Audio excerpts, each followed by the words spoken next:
but I want to hear him. One of the worst things that happened as a result of the colonial period is the whole fixation of fixing things into rigid castes, which wasn't so rigid.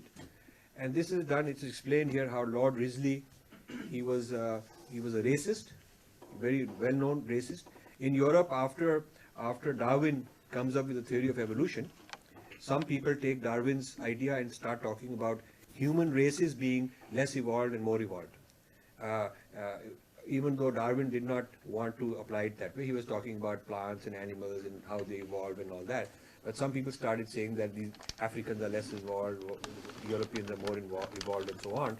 So this evolution of races became known as race science. It was a science taught in European universities called race science. It was considered a branch of science. And there you would study races from a scientific point of view to discuss who's better, worse race, all that. And Lord Risley was a race scientist who was appointed to be the Census Commissioner of India. So his job was to come up with the census of India using the framework of race. Okay, so this framework of race that Risley did in 1881, 91, 2000, 1901, like every 10 years there was a census. So he started listing the different jatis, and he called them castes. Casta is a Portuguese word, it's not even a Sanskrit word. So he referred to them as castas or castes, and he took all the jatis, made his own judgment on who he thought is more superior and who's inferior, based on who resembled more some Europeans, who was closer to them, or who was better off in terms of economic strata. So he made his own hierarchy, and in his first census report, when he's writing his comments in the beginning of his census report, he says that some of these people are so ignorant they don't even know which caste they are. I have to tell them which caste they are. Yeah, because the head of the jati would say, we don't fit in your framework.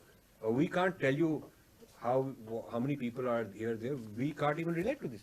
It was a foreign framework forced on them.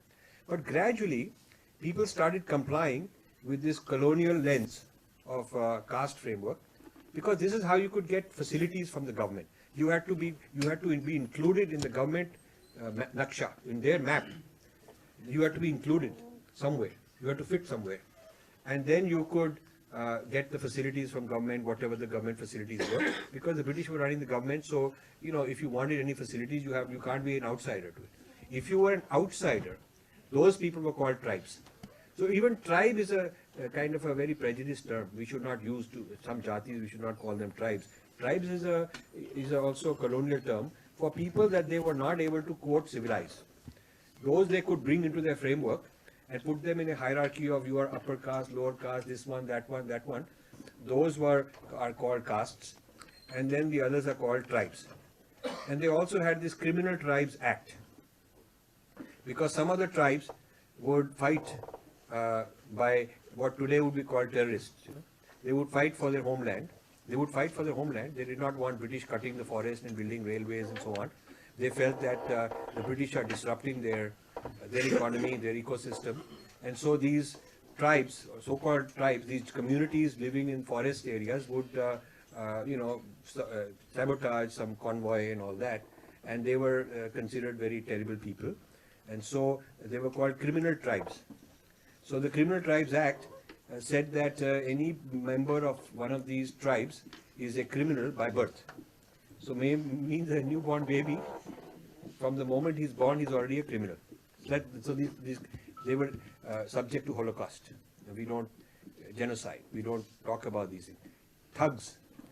We've accepted the word thug as a pejorative, but it's a jati. There's nothing pejorative about them. It's like Patel or Malhotra or Kapoor or Smith or whatever. It's just a community. But the British characterized them, branded them as a criminal tribe and among the worst.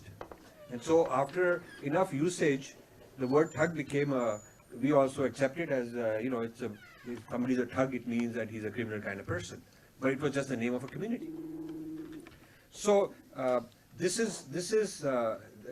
whole casteization of India is being blamed. Now the worst thing is that they start blaming the Indians for it. So after creating this, then they're saying this is part of your heritage and you guys are casteist and all that.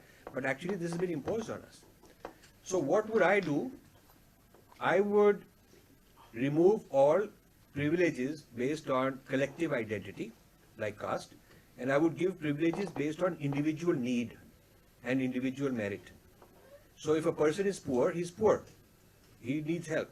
If a person is physically disabled or in some underprivileged situation, and there has to be a criteria for what constitutes, being underprivileged. So anybody who's underprivileged as an individual needs help. It has nothing to do with his fathers, great fathers, and the rest of the people in his caste, because you can have billionaire Dalits also, and you can have poor Brahmins also. In fact, you do. So it has to be, once you shift this emphasis from caste-based privilege to privilege based on individual need, then you also dismantle the whole caste vote bank kind of structure, because then, rather than giving vote to a political bank who's going to look after your whole caste, that no longer would be the case. So these are very big sweeping changes. If they are ever going to happen, it will take a lot of courage from the people.